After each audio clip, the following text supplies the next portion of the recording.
Se você pudesse pedir dicas de gestão do tempo para bilionários, atletas olímpicos ou presidentes de grandes companhias, você receberia as dicas deste livro. 15 Segredos das Pessoas Bem-Sucedidas sobre Gestão do Tempo, escrito por Kevin Kruse, um autor best-seller da New York Times. Escolhi as 12 melhores lições do livro para compartilhar com vocês. Então, vamos lá!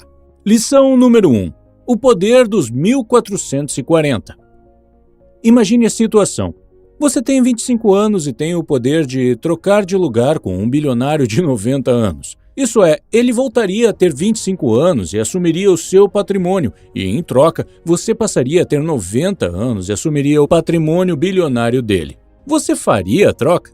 Tenho certeza que a sua resposta é não, porque esse bilionário já está com o seu tempo contado e nenhum dinheiro no mundo pode comprar mais tempo.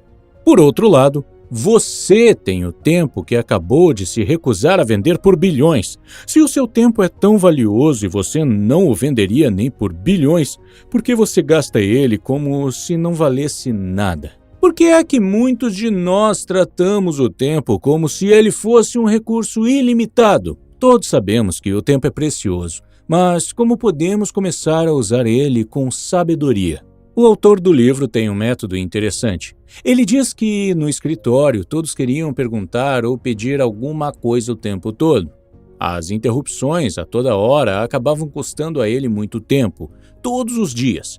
Então, ele decidiu imprimir e colocar um papel na parede do escritório onde estava escrito 1440. Mas o que esse número significa? Bom, 1440 é a quantidade de minutos em um dia. O autor descobriu que enxergar o seu dia como 1440 minutos o ajuda a focar nas tarefas mais importantes.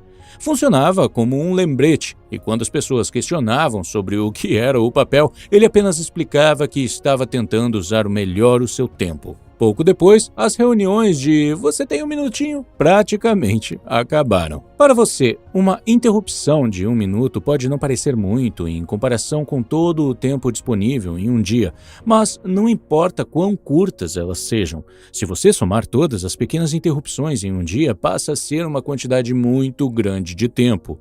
Tempo é o seu recurso mais escasso e valioso. Depois que ele passou, não há mais o que fazer. Quando você perde dinheiro, você pode ganhar de novo, mas não tempo. Pense nisso dessa maneira. A cada dia que você acorda, R$ 1.440 são depositados na conta da sua vida. Como você investe este dinheiro vai definir o seu sucesso ou seu fracasso no futuro. As pessoas bem-sucedidas veem o tempo de uma maneira diferente e também investem seu tempo de uma maneira diferente. Quando avaliamos um investimento ou oportunidade de negócio, a primeira coisa que a maioria de nós tenta calcular é o retorno sobre cada real investido. As pessoas bem-sucedidas também fazem isso, mas não é sua primeira preocupação. A prioridade delas é pensar em quanto tempo elas vão investir naquilo. Elas criam uma análise baseada em reais por minuto e aceitam os projetos ou investimentos que têm o maior retorno baseado no tempo que vão investir. Pense em quanta importância você dá ao seu dinheiro. Trabalhando para ganhar dinheiro, fazendo planilhas de gastos e receitas, pesquisando sobre as melhores maneiras de investir, lendo sobre como ganhar mais, pensando sobre como alguém o roubaria. Você nunca deixaria sua carteira por aí. Você nunca daria seu cartão e a sua senha do banco para um desconhecido. Mas, normalmente, pensamos muito pouco sobre nosso tempo. Sempre deixamos as pessoas roubarem nosso tempo, mesmo sendo o nosso bem mais precioso. Lição número 2. Gestão do tempo não é sobre tempo, é sobre energia. Você não pode gerir o tempo. Independentemente do que fizer, amanhã você vai ter as mesmas 24 horas que teve hoje. Quando as pessoas falam sobre gestão do tempo, o que elas realmente querem é mais energia e não mais tempo. Gestão do tempo não é sobre gerir o tempo, mas sim energia. Não acredita em mim? Então responda essas perguntas. Já aconteceu de você estar lendo um livro e notar que estava lendo a mesma frase mais de uma vez? Você fica com sono 1 ou 2 horas depois do almoço? Qual sua produtividade nesse horário? Já aconteceu de você estar fazendo uma tarefa e notar que ficou olhando para o nada por vários minutos? Você já dormiu na sua mesa do escritório ou em uma reunião? Se você disse sim para a maioria dessas perguntas, então você concorda que a coisa mais importante é a energia e não o tempo. Você precisa gerenciar sua energia para que ela dure mais ao longo do dia. Você não quer ser produtivo apenas por 2 horas de manhã e não render nada durante a tarde. Mas o que fazer então? Como manter mais energia ao longo do dia? Como passar a ser produtivo por 80% do tempo em vez de ser produtivo em apenas 20%? Tenho várias dicas para isso, mas uma das mais simples é: faça mais pausas durante o dia. Deixa eu te contar uma história de um dos meus amigos para você entender o quão poderosas as pausas são. Meu amigo é um boxeador amador e ele adorava treinar, mas ele dizia: eu odiava o final do treino. Depois de 90 minutos de treino, o treinador nos separava em duplas e fazia a gente competir um contra o outro em uma air bike por 3 minutos. Caso você não saiba, uma air bike é assim. Ela envolve quase todos os grandes grupos musculares do seu corpo. Se você fizer esse aparelho por apenas 3 minutos intensamente, você vai sentir tanta dor nas suas pernas e no seu corpo que você mal vai conseguir respirar, quem dirá andar. Você só vai querer ficar deitado. Mas voltando para a história do meu amigo e a disputa do final do treino, as regras do duelo de airbike eram simples. Os membros de cada dupla competiam um com o outro por 3 minutos. Quem queimasse mais calorias nesse tempo ganharia e os perdedores teriam que fazer 20 flexões quando o tempo acabasse. Meu amigo diz que no começo ele perdia quase todas as vezes e era um dos que tinham o pior desempenho. Em média, ele conseguia queimar 40 calorias, enquanto a média geral era de 55. Ele dizia que eu odiava tanto porque doía muito e eu perdia o tempo todo, principalmente porque estava fora de forma, e os outros caras estavam em forma, eram maiores e bem fortes. Apesar disso, depois de apenas alguns treinos, ele disse: achei um jeito de aumentar meu gasto de calorias de 40 para 66 e ganhar de quase todo mundo. E depois de mais outros treinos, aumentei esse resultado para 72 calorias. Nessa hora, ninguém acreditou e eles até vieram conferir o marcador para ter certeza que eu não estava mentindo. Então, como ele fez? Como ele passou de 40 para 72 calorias? Obviamente, ele não ficou mais forte e nem ganhou muita massa muscular em poucos dias. O segredo foi que ele fez mais pausas e distribuiu a energia igualmente durante os 3 minutos. Ele disse: no começo eu apenas pedalava sem parar por 3 minutos, assim como todo mundo. Mas eu percebi que no primeiro minuto eu ia muito bem, mas os 2 últimos eram péssimos. Então, ele decidiu dividir essa grande tarefa em tarefas menores. Na minha cabeça, eu dividi essa sessão de 3 minutos em 6 períodos de 30 segundos cada. Em cada período, eu me esforçava por 25 segundos e descansava por 5 segundos. E em cada um deles, eu estabeleci a meta de queimar 11 calorias. E essa foi a grande virada para ele. O motivo pelo qual isso funcionou tão bem foi que, 1. Ele fez pausas que ajudaram ele a distribuir a energia ao longo de um período maior. Distribuir e manter a energia é importante. Muitos de nós não conseguimos fazer isso, e é por isso que somos produtivos apenas por algumas horas e depois a nossa produtividade vai ladeira abaixo. Tony Schwartz, o fundador da The Energy Project, que em português significa Projeto Energia, diz que nós normalmente passamos de foco e energia completos para fadiga fisiológica a cada 90 minutos. Nosso corpo nos manda sinais para descansar e renovar as forças, mas nós usamos café, energéticos e açúcar para passar por cima desses sinais. Ele ainda sugere que precisamos fazer pequenas pausas ao longo do dia para beber água, andar ou mesmo fazer um lanchinho saudável. 2. Ele dividiu a tarefa. De repente, não era mais uma grande assustadora tarefa, eram 6 tarefinhas com um descanso no final. Psicologicamente, se tornou mais fácil. 3. Ele estabeleceu objetivos para cada tarefa. Ele sabia que, para atingir o sucesso, precisava queimar apenas 11 calorias e não pensar em mais nada. E se ele apenas fizesse isso, ficaria tudo bem. 4. Ele fez o tempo trabalhar para ele, não contra ele. O que eu quero dizer é que quando você tem que fazer uma sessão longa e seu corpo dói muito, você só quer que acabe logo porque está doendo. você fica olhando para o relógio e pensando se está acabando para poder parar e descansar. Por outro lado, quando você tem uma sessão pequena, com uma pausa e uma meta estabelecida, você não quer que o tempo acabe antes de atingir a sua meta. Você quer que cada segundo dure um pouquinho mais para que você possa alcançar seu objetivo. Você troca o foco para o seu objetivo, em vez de focar na dor e em quando é que aquilo vai acabar. Ainda que seja um exemplo de um atleta, acredito que haja várias similaridades entre uma sessão de 3 minutos em uma air bike e os nossos dias. Em ambos os casos, queremos fazer mais. Em ambos, queremos que nossa energia dure mais. E, por fim, em ambos, queremos ganhar. E é por isso que penso que os fundamentos que funcionaram para o meu amigo vão funcionar para você se conseguir aplicá-los no seu dia a dia. Como eu sei disso? Bom, eu uso essa técnica há anos. O nome dela é Técnica Pomodoro. Se você já ouviu falar na técnica Pomodoro, então você já notou que os fundamentos são basicamente os mesmos. Com essa técnica, você coloca um timer de 25 minutos e vai fazer uma única tarefa sem desviar o foco até o final do tempo. Então, faz uma pausa de 5 minutos. A cada 4 ciclos, você faz uma pausa maior de 30 minutos. E então, repete o processo. Eu tenho um vídeo no canal explicando a técnica Pomodoro e, para não me alongar, vou deixar o link na descrição aqui embaixo. A lição número 2 é: preste atenção na sua energia, a mantenha fazendo mais pausas ao longo do dia. Além disso, você também precisa analisar sua vida para descobrir o que está drenando sua energia e te desacelerando. Por exemplo, dormir pouco é um fator importante para muitas pessoas, enquanto para outras é a falta de exercícios ou de comidas saudáveis. Lição número 3. Identifique a sua tarefa mais importante e faça ela assim que começar o dia. Pessoas bem-sucedidas focam em seus objetivos principais pela manhã, quando estão completamente despertas e dispostas. A cada dia, eles se concentram mais em fazer completa ou parcialmente as suas tarefas mais importantes antes de ir para as outras atividades. Muitos presidentes de grandes empresas confirmam que o cérebro funciona em sua capacidade total durante as 2 primeiras horas da manhã.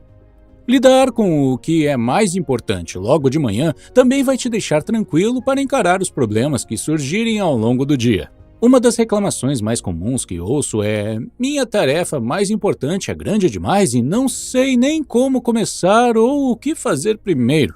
Então prefiro enrolar em vez de tentar resolver. Bom, não importa o quão grande ou complicado o objetivo seja, você pode dividir e trabalhar nele por pelo menos 5 minutos todos os dias. Por exemplo, imagine que você quer investir seu dinheiro em um imóvel. O que você precisa fazer para dividir essa tarefa? Bom, deixa eu te ajudar com algumas perguntas. Qual é a primeira coisa que precisa para comprar um imóvel? Você responderia: a primeira coisa que eu provavelmente preciso é encontrar um bom corretor de imóveis. Muito bem, e qual a primeira coisa que você pode fazer para encontrar um corretor de imóveis? Resposta: há várias maneiras, mas uma das mais simples é fazer uma postagem no seu Facebook pedindo recomendações de corretores aos seus amigos. Quanto tempo você acha que demora para escrever essa postagem? Provavelmente 5 minutos. E pronto! Você está um passo mais perto de alcançar o seu objetivo. Então, se você tem um objetivo e não sabe como quebrá-lo em objetivos menores, pergunte a você mesmo: qual a primeira coisa que eu posso fazer ainda hoje? E faça disso a primeira coisa do seu dia. Lembre-se, pessoas bem-sucedidas focam nos seus objetivos mais importantes antes de fazer qualquer outra coisa. Existe outra técnica que é bem similar ao que eu descrevi, mas essa não está no livro. O nome da técnica, se não me engano, é 1-90-90. Você escolhe uma área da sua vida que quer melhorar e trabalha nela todos os próximos 90 dias, durante os primeiros 90 minutos de cada dia. Isso foi um grande divisor de águas para mim. Por exemplo, em toda a minha vida, perder peso e estar em forma sempre foram grandes desafios. Ainda que isso seja um objetivo que considero importante, eu nunca conseguia chegar lá. Quando eu olhei para a organização do meu dia, notei que estava fazendo exercícios apenas no final do dia, depois do trabalho. E você provavelmente sabe como é difícil se exercitar depois de um dia corrido no trabalho, não é mesmo? Algumas vezes, mesmo que tenha tempo, você está sem nenhuma força de vontade, só quer deitar e se fingir de morto, torcendo para que ninguém fale com você pelo resto do dia. Então, eu decidi mudar as coisas. Passei a dedicar os primeiros 90 minutos de cada dia para mim mesmo, para minha saúde mental e física, usando os primeiros 60 minutos para fazer exercícios e os outros 30 com meditação. Estou no meio do caminho e já tive resultados excelentes. E ainda percebi que quando meu corpo e minha mente estão bem, o resto do dia se torna mais fácil. Eu tendo a comer comidas saudáveis, fico com a cabeça no lugar. Os problemas no trabalho não me irritam. Eu cometo menos erros e me sinto muito bem. Não estou dizendo para você fazer exatamente a mesma coisa, só estava dando um exemplo, mas você pode aplicar essa mesma técnica em outras áreas da sua vida, como, por exemplo, trabalhar em um projeto pessoal antes de ir para seu emprego normal. Por que dar as melhores horas do seu dia para outra pessoa, quando você pode usar elas para você mesmo? A maioria de nós cuida das outras pessoas e de todas as tarefas, só deixando para nós mesmos o tempo que sobrar, e só quando sobrar. Recebemos o salário e distribuímos ele para todo mundo e não guardamos nada para nós mesmos. Você não acha que é hora de se colocar em primeiro lugar? Você é uma das pessoas mais importantes da sua vida. Se não tomar conta de si mesmo, quem vai fazer isso por você? Alguns de vocês podem achar que vão ser muito egoístas pensando assim, mas eu acho que se tornar egoísta acaba levando a ser mais generoso. Para você entender melhor, se você se coloca em primeiro lugar e se exercita, você vai se sentir bem. E quando você se sente bem e está confiante, você vai trabalhar melhor. E quando você trabalha melhor, você não chega em casa exausto, o que significa que você pode passar mais tempo de qualidade com os seus filhos. Se você não se colocasse em primeiro lugar, você provavelmente chegaria em casa exausto e gastaria alguns poucos minutos com os pequenos e o resto da noite cochilando no sofá. O mesmo princípio pode ser aplicado às suas finanças. Quando você se paga primeiro, significa que você está melhor preparado financeiramente para cuidar dos seus entes queridos e ajudar um parente ou um amigo que está com dificuldades financeiras. Nada disso aconteceria se você não se colocasse em primeiro lugar. A lição número 3 é: encontre o que mais importa e trabalhe nisso nas 2 primeiras horas do seu dia. Lição número 4. Chega de lista de tarefas. De acordo com o autor, algumas pesquisas mostram que mais de 40% das tarefas das nossas listas nunca são feitas. Mas, apesar disso, elas são usadas o tempo todo em muitas empresas e por muitos empreendedores. Mas, e as pessoas bem-sucedidas?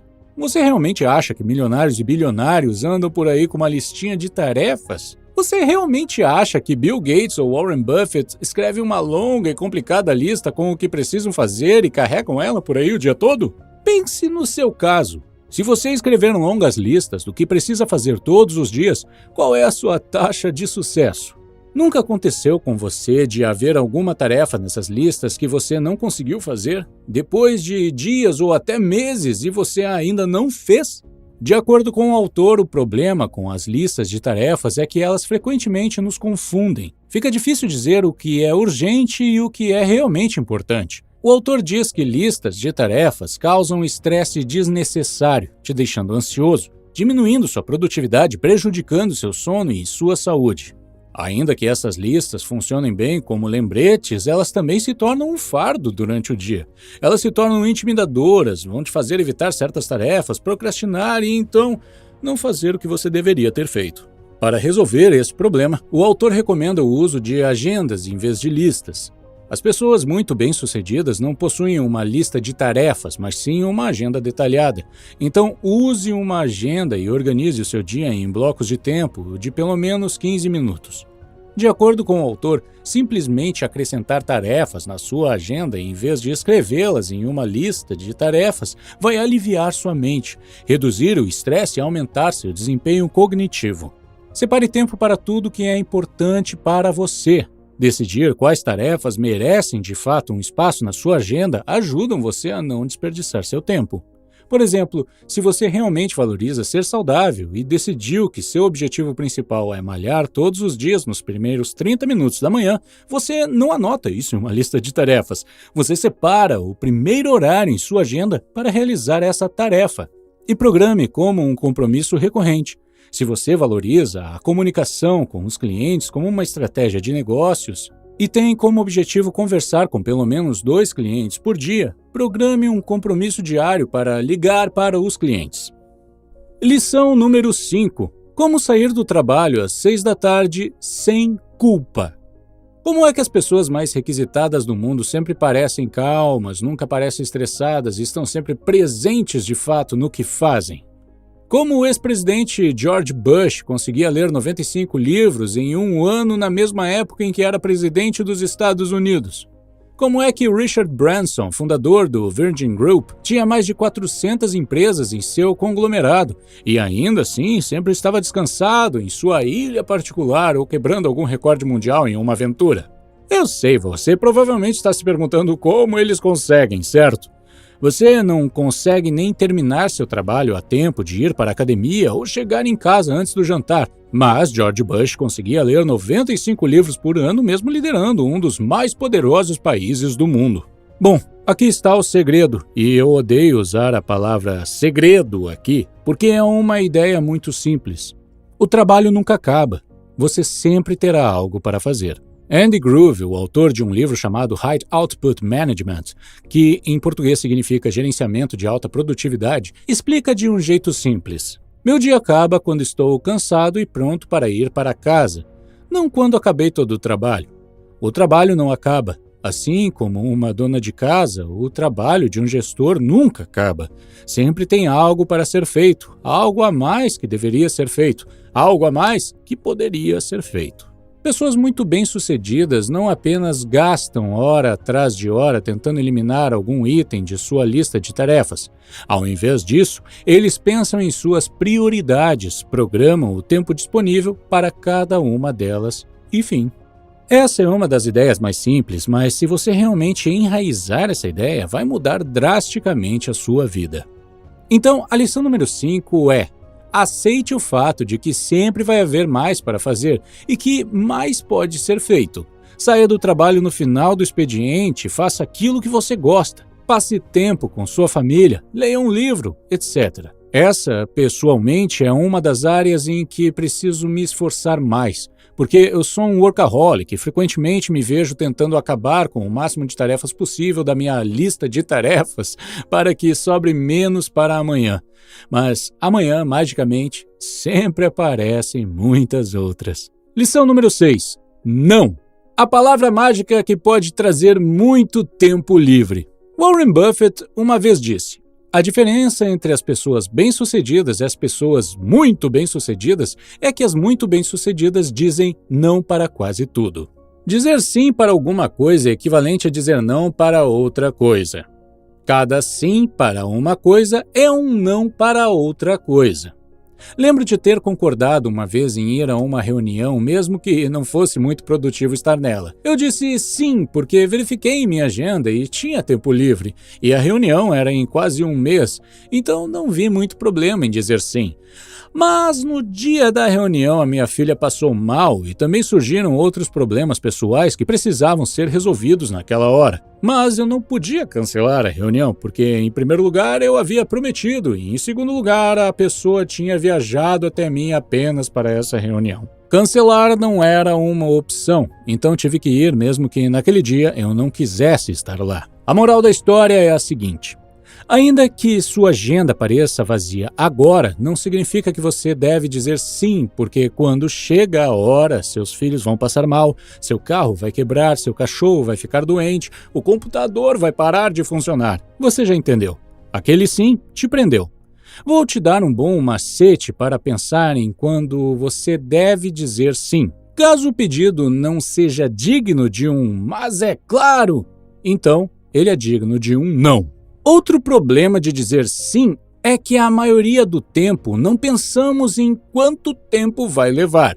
Achamos que é apenas um pedido bobo, mas um pedido bobo se torna 2. Logo mais, um pedido grande aparece e você se vê gastando metade do dia naquele pedido bobo. Lembre-se que, de longe, até mesmo um elefante parece pequeno. Infelizmente, muitas coisas pequenas se tornam grandes quando vistas de perto. Então, guarde o seu sim para aquilo que realmente importa. E nunca se esqueça de que um simples não é suficiente. Você não deve nada a ninguém para dizer mais do que isso. Ou, colocando de uma maneira diferente, você não precisa explicar para ninguém por que você disse não. Lição número 7. Dê temas aos seus dias. Jack Dorsey é o cofundador do Twitter e o fundador e presidente da Square. Por algum tempo, Dorsey trabalhou por tempo integral em ambas as empresas, 16 horas por dia, 8 para cada uma.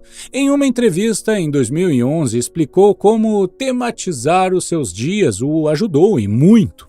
Tematizar simplesmente significa focar em um tipo de atividade em cada dia e nada mais. Por exemplo, na segunda-feira, em ambas as empresas, ele focava em gerenciar e tocar a empresa. Na quarta-feira, o foco era em marketing e comunicação. A quinta-feira era focada em desenvolvimento e parcerias. Na sexta-feira, o foco era na cultura organizacional e no recrutamento. O sábado era reservado para a sua folga e o domingo para reflexão, feedback, estratégia e para se preparar para a próxima semana. Eu mesmo experimentei e é incrível ver quanto você consegue fazer quando você tematiza os seus dias. Ainda que você atribua esses temas, você será interrompido o tempo todo, mas a maior contribuição é saber que por exemplo, uma terça-feira e que terça-feira é o dia do produto. E então, torna mais fácil ignorar as interrupções e focar no produto. Lição número 8. 3 perguntas que vão te economizar muito tempo. Deixe-me apresentar o Ricardo. Ele era um programador que trabalhava rápido e praticamente sem erros, o que rendeu o título de melhor programador da empresa. Ele era um empregado modelo, com seus 40 e poucos anos. Ricardo começava às 8 e enviava um relatório do seu trabalho para o seu chefe antes de sair às 6. Mas se você visse ele trabalhando durante todo o dia, veria como ele usava seu tempo de verdade. Em um dia típico, Ricardo ficaria lendo Reddit e assistindo a vídeos no YouTube das 8 ao meio-dia, quando saía para seu almoço de 2 horas. Voltando para a empresa, às 2, ele gastava as próximas 3 horas e meia no eBay, Facebook, LinkedIn e em outras redes sociais. Às 5h30, ele enviava o relatório para o seu chefe e se preparava para ir para casa, sem sequer escrever uma única linha de código. E no dia seguinte o processo se repete. Como é que o Ricardo é a estrela da empresa e ainda assim fica enrolando o dia inteiro? No final das contas, ele era muito esperto. Em vez de perguntar como é que eu vou fazer isso, ele se perguntou como é que isso pode ser feito. Então, ele terceirizou sua tarefa, na verdade, seu emprego, para uma empresa em Shenyang, na China. O salário de Ricardo era de R$20 mil por mês, mas ele encontrou essa empresa na China que fazia a mesma coisa por R$5 mil por mês. Durante muito tempo, seus chefes o elogiaram e ficaram impressionados com sua produtividade e qualidade do seu trabalho, enquanto ele ficava na internet o dia inteiro. Até que um dia a empresa identificou um acesso em um servidor de um endereço chinês e acharam que era um ataque de hackers. E foi quando descobriram o esquema brilhante do Ricardo. Eles não gostaram do que ele fez e o demitiram. O autor disse: "Eu fosse o presidente, eu teria dobrado o salário do Ricardo e o promovido. Assim, ele poderia ter terceirizado todo o trabalho de desenvolvimento e economizado milhões de dólares para a empresa. Ainda que o Ricardo tenha sido demitido por quebrar as regras da empresa, podemos aprender a partir da sua abordagem para resolver o que precisa ser resolvido. Como? Bom, precisamos pensar em 3 grandes questões. Questão 1. Deixe de fazer. Quando você estiver fazendo alguma tarefa, pare e se questione quão importante é isso para mim ou para a empresa. O que vai acontecer se eu simplesmente deixar de fazer? Você ficaria surpreso ao saber quanto tempo você está gastando com atividades que não fazem muito sentido. Há muitas tarefas que podem ser abandonadas. Identificar as coisas que você não deveria fazer E não fazer é tão importante quanto identificar as coisas que você deve fazer. Questão 2. Delegue. Se pergunte, eu sou a única pessoa que consegue fazer essa tarefa? Quem mais dentro ou fora da empresa consegue fazer essa mesma coisa? Uma das principais habilidades que qualquer empreendedor precisa é aprender a delegar. É um processo doloroso porque no começo muitos empreendedores pensam que eles são os únicos que conseguem fazer o trabalho do jeito certo e com alta qualidade. Você deve se esforçar para delegar as tarefas, especialmente se você não gosta dessa tarefa ou não é bom em fazê-la. Questão 3. Automatize. Pergunte como o mesmo resultado pode ser atingido, mas com um processo mais rápido. Essa questão é sobre criar um processo ou um sistema que faça o resultado acontecer sozinho ou com um esforço mínimo. Lição número 9. Siga a regra dos 80/20. Assim como você, também estou tentando encontrar as melhores rotinas e táticas que me ajudam a ser mais produtivo durante o dia. Por exemplo, notei que quando eu durmo bem, o dia seguinte corre praticamente sem falhas. Eu faço tudo certo. Me exercito, medito, sou mais produtivo e enfrento o dia com muito mais confiança. E para dormir bem, preciso ter uma rotina antes de ir para a cama. Para mim, uma boa rotina significa parar de trabalhar pelo menos 90 minutos antes de deitar e ir para a cama sempre na mesma hora. Então, em vez de focar em dicas e estratégias para ser mais produtivo, eu apenas sigo algumas regras antes de ir dormir. Sei que se eu seguir esses passos antes de dormir, o próximo dia vai ser ótimo. Apenas focando em uma pequena atividade, consigo influenciar todo o meu dia seguinte. A regra dos 80/20 é sobre isso, focar em atividades-chave que trazem os maiores resultados. É sobre identificar as atividades que são os 20% e trazem 80% dos resultados, e fazer esses 20% excepcionalmente bem. As atividades que não fazem parte desse grupo podem ser ignoradas ou terceirizadas. Essa regra é como procurar por atalhos na vida.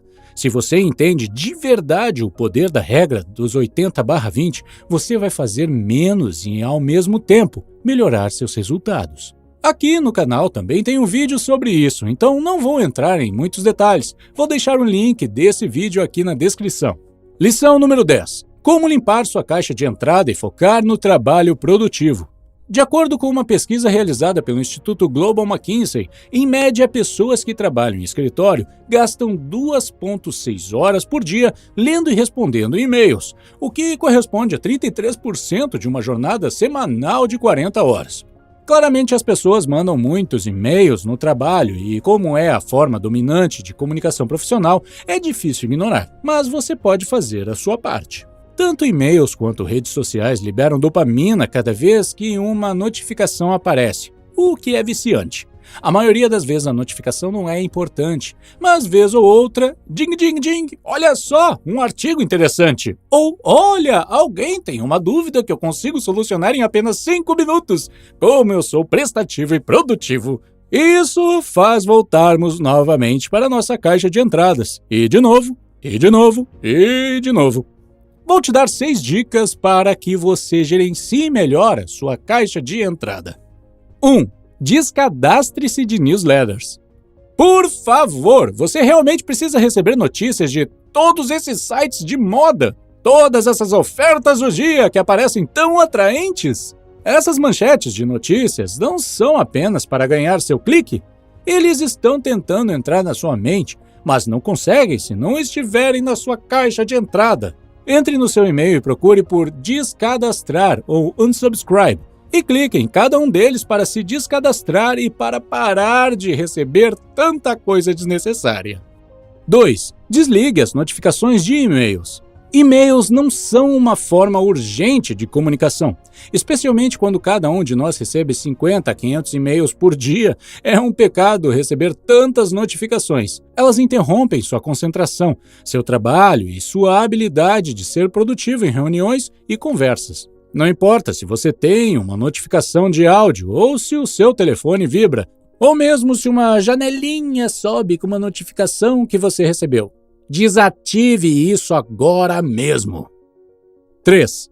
Veja seus e-mails apenas 3 vezes ao dia, usando o sistema 3210. Agende 3 momentos ao dia para ver seus e-mails, manhã, tarde, noite. Programe um timer para 21 minutos e tente zerar sua caixa de entrada neste tempo. Faça como um jogo. 21 minutos não são suficientes para zerar uma caixa de entrada, mas isso é intencional, pois assim você vai ficar focado. Suas respostas vão ser objetivas e você não vai entrar no mundo mágico de distrações da internet clicando nos links desnecessários.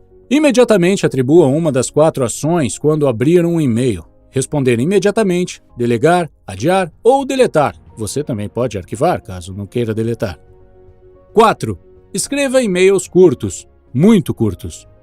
Aprenda que ser direto não é ser rude. É, de fato, um sinal de respeito pelo tempo de quem está recebendo seu e-mail, além do seu próprio tempo, é claro. Existe até um movimento que sugere que consideremos e-mails similares a mensagens de texto de celulares, breves e objetivas. 5. Use o assunto para indicar a ação esperada.